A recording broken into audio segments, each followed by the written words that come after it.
Greetings and salutations, people of the internet. Austin here. Last time, we went dumpster diving as we went back to the OG version of the Texican region and suffered through the waves of mid. Now we're back to some actual quality as we return to the Oncouv region.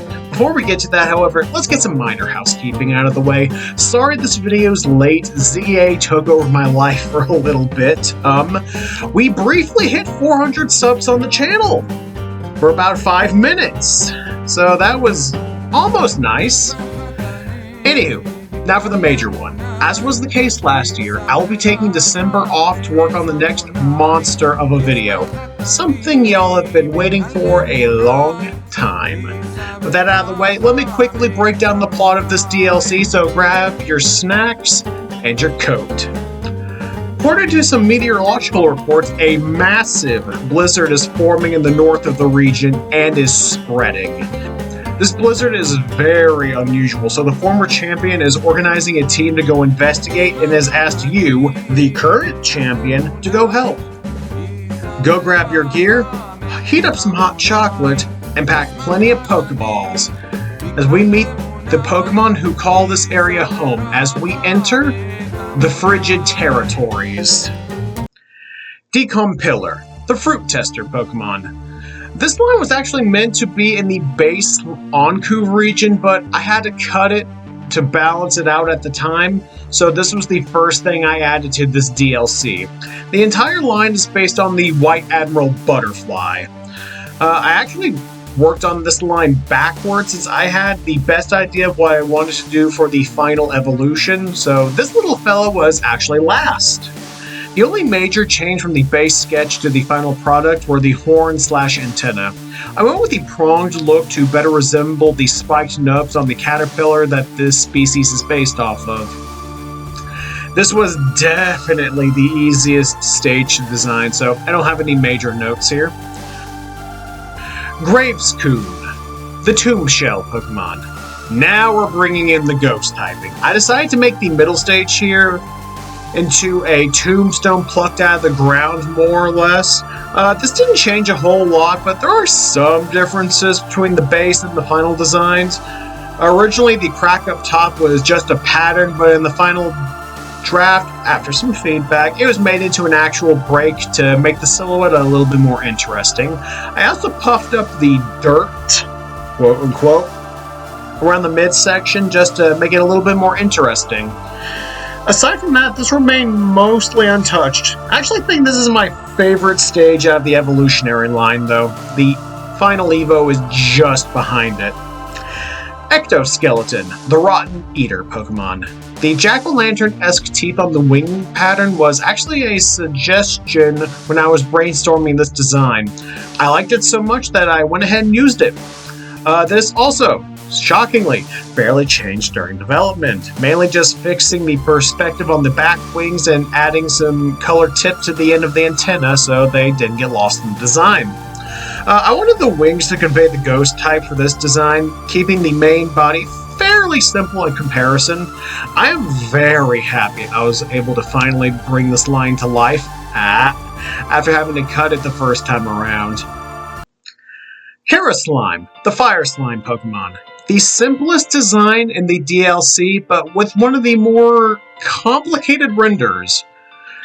I had a hell of a time working off of kerosene. I didn't want to do a lamp since I had seen so many other talented artists do that.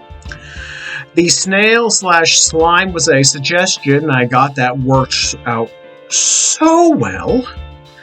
Hell, a lot of this design was a suggestion how to make the slime innards look more coherent. Drawing this was fairly simple, but doing the colors took me a second to give the illusion of depth and layering. Mainly the colors on the mustache and the eye stalks, making it cover the inside bits just a little bit more.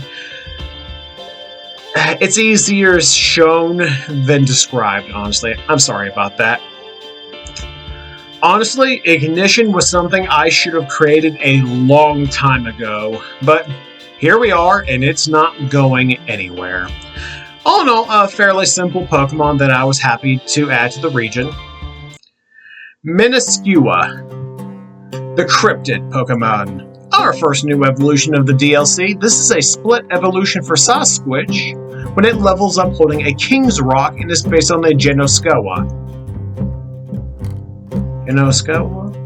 I believe I'm pronouncing that correctly.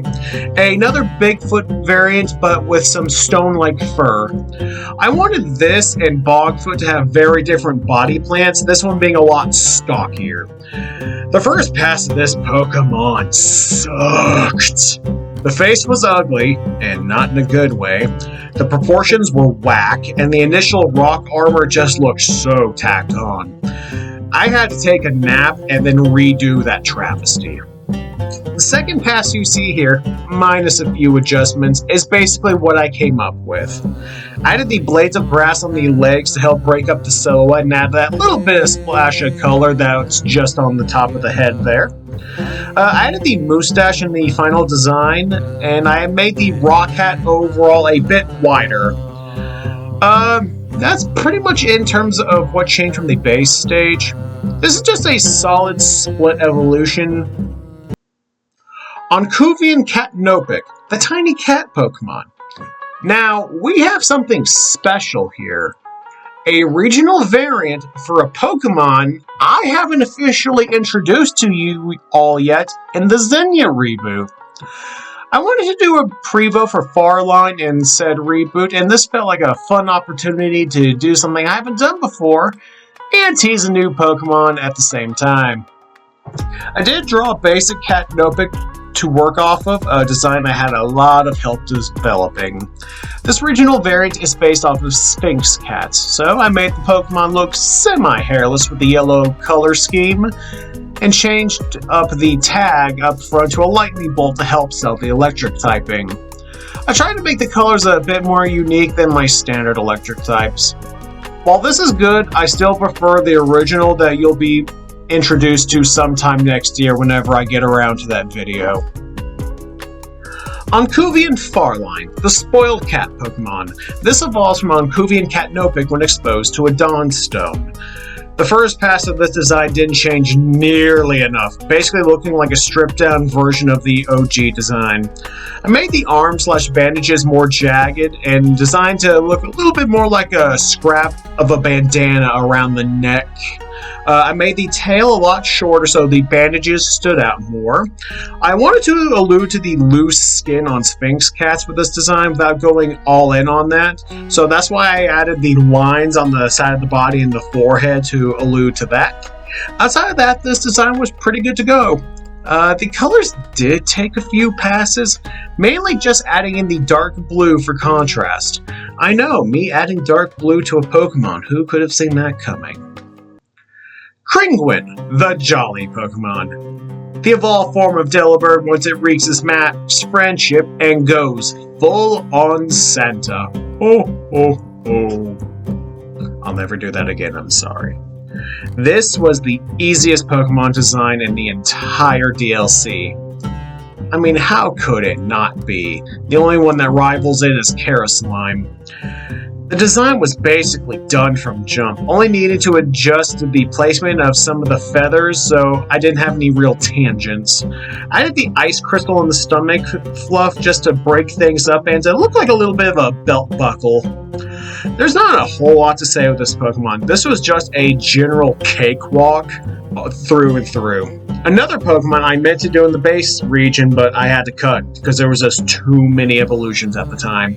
Still, I'm glad I gave Delibird something to work off of finally. Amucky, the Devil Monkey Pokemon. More cryptid Pokemon boys. This line being based off of the Devil Monkey of North America. As for this design, this didn't change too much. If you take a shot every time I say that, I swear to God most of you would be dead. Barely changed at all, to be honest. I smoothed out the claws on the hands, mainly just making them thicker and shorter. I added the toe claws on the feet, and added the red tip at the end of the tail just for some overall color balancing. This is an okay first stage, but I had a lot of fun with the evolution. Primal, the Devil Monkey Pokemon. The first pass got really close to being perfect, but I needed to push the pose further for a more interesting design and silhouette. It was always going to be leaping at the camera/player, but it looked too static the first go around. I flipped the right horn on its head to be a little bit more consistent with the shapes I had going on there. I moved its left arm upwards a bit so it looked like it was reaching out. I spread the legs out a little bit further just to make the silhouette just a smidge more interesting. The colors were pretty easy to lock down, only needing to work on the main shade of brown saturation-wise. I love doing cryptid Pokemon. I got a lot more coming next year, and we're still not completely done with them in this DLC. Stratofoil, the boat bug Pokemon. The main surf Pokemon of the DLC, this unit of a bug type is based on water striders and hydrofoil boats. The first pass of this Pokemon was booty cheeks. It was way too skinny, the face looked awkward, and the proportions were complete buns. The second pass was a lot better, but it lacked some personality. Even then, that took a while to iron out. I had to shrink the eyes twice to make this Pokemon look even bigger, but the legs took the longest time to get right. Either I went too far into the boat angle or went way too far into the bug angle. After trial and error, I got this sucker to work. If y'all read the Dex entry in the meantime, you might be wondering, what's an Artloot? I'm so glad you asked. Artloot, the Ice Pack Pokemon. This Titan evolves from Orclacier when given a Dusk Stone and is based on the Auklet. The first pass was a bit too wolf-like for my liking, just needing to smooth the Pokemon out a tad. I made the head a bit smaller and the torso a lot longer to make this unit feel even more enormous. Outside of that, this Pokemon was more or less perfect. The colors didn't take me long to nail down. Honestly, this and Kringwin were the easiest evolutions to work on for this DLC. Thankfully, anyway. This has one of the best shinies I've ever done. I gave it Terrorize to make it more unique, and honestly, I just love using that ability whenever I can. Will Screech, the Mouthy Pokemon. 2 more Marvel Fakemon to add to the list. I did Wolverine in the base region. I had to give more love to the Weapon X crew, starting with everyone's favorite Merc with a mouth, Deadpool. I knew I was going to make him a sound type since Wade never shuts up. And I needed some of the DLC. A bat made the most sense to work off of, so I could thoroughly bring in his twin katanas more organically as part of the wings, without it feeling just completely tacked on. Finding a pose was a bit tricky, but I found one eventually, though I did have to do a few passes to get that right. The shiny is a reference to his Weapon X color scheme, FYI. Regenerator was the only thing that made sense for this Pokemon.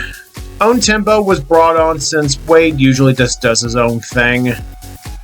Not much more to say here. As good as this is, the next one's better in my opinion. Say Brutal, the Grudge Cat Pokemon. Of the 2 Marvel-based DLC Fakemon, this is the better of the 2. Obviously, this is based on Logan's arch-nemesis, Sabretooth. This guy was damn near perfect from jump. The only major change I needed was removing the pupils for an all-white eye to make this Pokemon feel even more unhinged. The color scheme was ripped straight off of Sabretooth. He has a fantastic color scheme, and it was too good not to use. The shiny is also a variant of one of his other costumes. The fangs being actual swords might be basic, but it works so well. I gave it Motor Drive to deal with Wolverine more easily, giving it the natural edge against its longtime rival. I brought back Retribution because Sabretooth's vengeful nature, and I just hadn't used that ability in a while, and I wanted to bring it back. Oh, I would add this on my DLC team in a heartbeat. Parfumorn, the makeup Pokemon. This diva evolves from Aromatisse when exposed to an ectostone and is based on flamingos, plague doctors, makeup artists, and animal makeup testing. I've been meaning to do this Pokemon for a long time, ever since I made Gormunch in the base region. The basic design was more or less there, but the colors took a long time. Before we get there, I did have to add more definition to the hat and the feather boa around the neck, helping make this Pokemon feel a little bit more natural and 3D. The circles on the wings are a reference to blush palettes, one of the first things I locked down for this design in the planning stages. The stockings were added for some visual flair and just a little hint of personality. This is my favorite new evolution added to the DLC, something that would be an instant lock-in for my team for sure. Oncouvian Passimian, the Slam Dunk Pokemon. Our last regional variant of the DLC, I based this monkey off of basketball. For the longest time, I debated giving this an evolution, but I couldn't push the concept far enough. I might give it a Mega in the future, we'll have to see. I did have to do the berry basketball a few times just to get the lines looking right. Other than that, this didn't need a whole lot of edits in the following passes. I did want this boy to be skinnier than normal Passimian for a more interesting body plan. This is just a solid regional variant all around, with a really good shiny in my opinion. Psysicle, the rare motor Pokemon. This odd little duck is based on the Uni-Dicycle. Yeah, I didn't know this existed before I did research for this DLC. This freak of nature took a long time to work on since I was challenged to make a more unique Objectmon compared to my norm of just slapping together an animal with an object and calling it a day. The first pass had the rear view mirror boards facing downwards, the eyes were a lot smaller, and the seat/lower body stood out a lot more. I hated that pass, so in the second pass, we got to what is here now. I liked how Revavroom did their wheel, so I used that design motif and tied that into their lore. I made it Psychic type for the lulz and as a means to hunt Revavroom easier. Speaking of which, Brumbravroom, the Toxic Engine Pokemon. This monster is the evolved form of Revavroom when exposed to a Sludge Stone and is based on monster trucks. If I do my job right, I'll upload this video on Sunday! No, I don't regret making that stupid joke. Naturally, I had to give it the monster truck pose. You know the one. The first pass, I essentially traced the reference to get a feel with the angle and what I wanted to do with later passes. The next pass, I made the wheels a lot bigger and I gave it more of a separation between them and the main body, mainly just stretching that middle section out. I added the eye and the long tongue coming out of the engine/grill. The exhaust pipes pumping out toxic smokes was something I wanted to do from jump, something I'm glad I did. It added a lot to the silhouette, I felt. I added some slobber on the tongue to make that pop more. I created Intoxication as just a fuck you to Psysicle upon Revavroom evolving. This has one of the best shinies in my catalog. Loved this thing. Moseel Amber, the ancient resin Pokemon. The only new fossil added to the region, this is revived from the resin fossil and is based on old amber, mosquitoes, and caulk guns. I know that the Amber Mosquito Fakemon is well treaded ground in the community at this point, but I wanted to try my hand at it, which is why I added the caulk gun inspiration on top of it. I modeled the mouth after a caulk gun itself, with the legs being based off of caulking knives and tools. I felt that helped make the silhouette a lot more interesting and kept in line with the theming. The abdomen being an amber chunk might be basic, but I had fun rendering it, so that evens out in my opinion. The colors took a little bit of work, mainly with the red accent saturation-wise. With this in consideration of the base region, this is definitely the best fossil of the three. Burning Legacy, the Paradox Pokemon. The first of the new Paradox Pokemon, this is something I almost made into an evolution, but I thought a Paradox would be more fun. This is based on Blazerus from the Oncouv region and the movie Turning Red. Doing a mon based on turning red was something I'd been putting off until now. Honestly, this was a perfect design from the beginning. I didn't have to change a damn thing in the design process. I mainly just gave an angrier expression than Blazerus, a crap ton of chonk on those bones, and a better flame render, and this Pokemon was good to go. No real notes, this was simple. Frozen Fashion, the Paradox Pokemon. This was originally going to be a regional variant based off of hair freezing contests. Yes, those are a thing, look them up, they're wild. The first pass wasn't too bad, but I didn't push it nearly far enough where it needed to be. It lacked the claws, the bulkier legs, and the longer ears. The render on the ice and the body parts underneath took the longest time to get down, even if I do them differently if I had to redraw this Pokemon right now. I did completely forget the eyeliner for the longest time until someone reminded me about that, being the final touch this Pokemon needed. It has such a peak shiny. This is probably my favorite of the past Paradox Pokemon of the DLC. Iron Orb, the Paradox Pokemon. Our first future Paradox. This unit is based on Torteller from the Texican region. The first pass wasn't bad, but the perspective and the overall design was scuffed. I had a lot of help with this design, trying to get the perspective on the ring to look right and just keeping things consistent. I made the shell more apparent and made the ring a lot bigger after looking at a rough 3D model some genius made for me. Oh my god, I cannot thank them enough. It helped so much.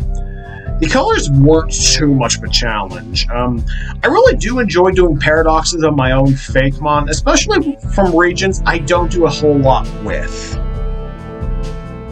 Iron Mixer, the Paradox Pokemon. I am ashamed I have ignored Ludicolo for so long. No more. Its glory shall be spouted from the mountaintops by one more disciple. I knew I wanted to make the hat a lot bigger for this Paradox, so I essentially turned it into a Lazy Susan. The idea is that this thing is a bartending robot from the future. The mouth was actually the thing I went back and forth on the most, sometimes making it more apparent as a drink dispenser, sometimes keeping it simpler. After a while, I just settled on this. Hell, at one point, the back of the mouth was an LED screen. That did not work out whatsoever, as fun as that would have been. One of my best future Paradox Pokemon in my catalog, easily. Ancient Oddity, the Paradox Pokemon. By far the funniest past Paradox Pokemon I got. Let's get the obvious joke out of the way. Ahem. Ancient Oddity, the Platypus. Jokes aside, this is the first time I've given Golduck any love in one of my regions. Not sure if it'd appreciate how I did it, but we're here. The first pass of this Pokemon was actually a lot more serious before I took a second look at it and decided to make it an unapologetic derp child. I added the spot at the top of the tail to mirror the diamond on the forehead, keeping some of that design convention going. Lastly, I made the mouth wider, and this walking meme was complete. Colors were so easy. I fucking love this thing. It is so stupid. Iron Sentinel, the Paradox Pokemon. Easily the simplest future Paradox of this bunch, but it's also the most traditionally badass. Not much changed during the design process. I mainly just changed the shape of the axes on the face to be more intimidating and distinct from Haxorus. Honestly, the hardest part came down to settling on a name. I went through a lot of suggestions during the discussion I had when making this Pokemon. Eventually, I settled on this. Sorry, there's not a whole lot to say with this one. It's the most simplistic of the three future Paradox Pokemon here. Basilicape, the Temple Ape Pokemon.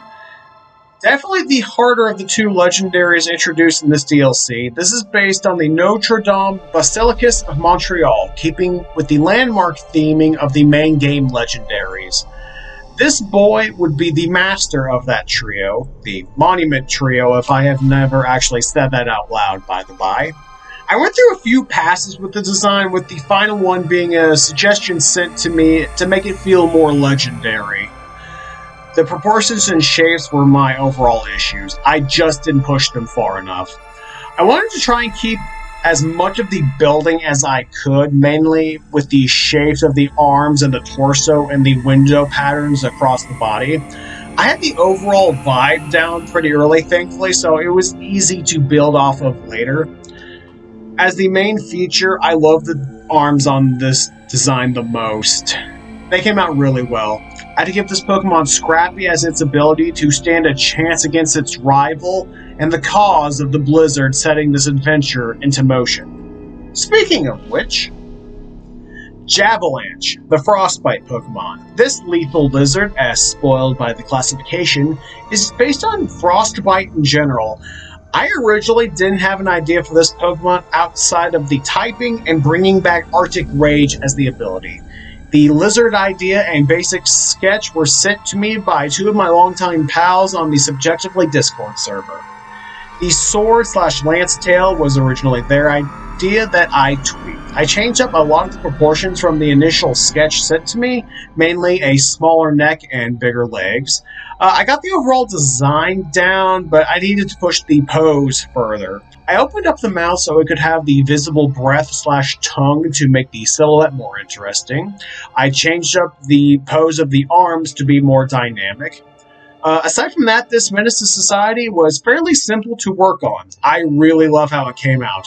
It's super different from the other legendaries in this region, so it works very well as the outlier. I love that shiny. One of my best, easily. This thing would get Master Ball so quickly. Whew. And with that, the Oncouv region is finally complete until the reboot in a few years' time. I hope y'all enjoyed this. I think this is one of the best expansions I've ever done so far. Down below, let me know what your favorite new addition to the region was and how this would have impacted your in-game team from the Oncouv region. I hope y'all have a happy holidays with family and friends, or just get some time to yourselves. Like and subscribe if you enjoyed today's video. Don't forget to hit the bell to stay up to date. Next time when we return in January, it'll be time to head out to the 11th fakemon region in my catalog, the Nasik region. Granted, I might be doing a video on the ZA Megas. We'll see on that one. This is Austin, signing out.